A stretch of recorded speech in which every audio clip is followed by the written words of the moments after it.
ICC champions trophy থেকে বিদায় নিয়েছে স্বাগতিক পাকিস্তান এবং সফরকারী আরেক দল বাংলাদেশ।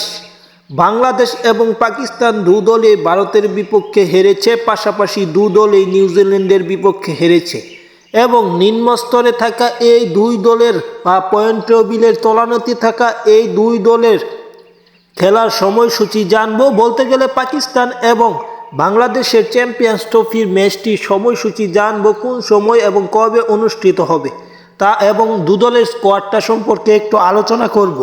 তাই যারা এখন পর্যন্ত চ্যানেলটি সাবস্ক্রাইব করেননি, চ্যানেলটি সাবস্ক্রাইব করে ফেলুন। বাংলাদেশ এবং পাকিস্তানের মধ্যকার চ্যাম্পিয়ন্স ট্রফির এই ম্যাচটি অনুষ্ঠিত হবে 27শে ফেব্রুয়ারি। বলতে গেলে আগামীকাল, যেহেতু 26শে ফেব্রুয়ারি, কাল 27শে ফেব্রুয়ারি, সেই ম্যাচটি বিকেল 3টায় অনুষ্ঠিত হবে। এটি গ্রুপ পর্বের একটি ম্যাচ এবং চ্যাম্পিয়ন্স ট্রফির এটি হচ্ছে 9ম ম্যাচ।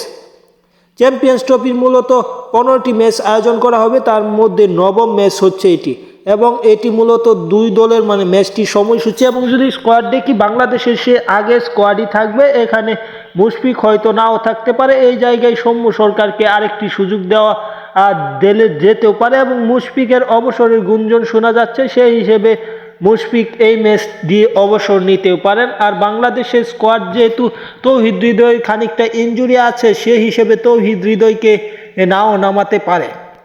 এবং পাকিস্তানের স্কোয়াড দেখলে, পাকিস্তানের স্কোয়াড খুশদিল শাহ, বাবর আজম, তারপর মোহাম্মদ রেজন সহ অনেকেই খেলবে। এই স্কোয়াড নিয়ে আলোচনা করার কোনো মানে আসে না, কারণ যেহেতু দুই দল ছিটকে গেছে চ্যাম্পিয়ন্স ট্রফির সেমিফাইনাল রেস থেকে, এটি একটি আনুষ্ঠানিক ম্যাচই বলা যায়। যাই হোক, খেলার আপডেট পেতে চ্যানেল সাবস্ক্রাইব করার বিকল্প নেই।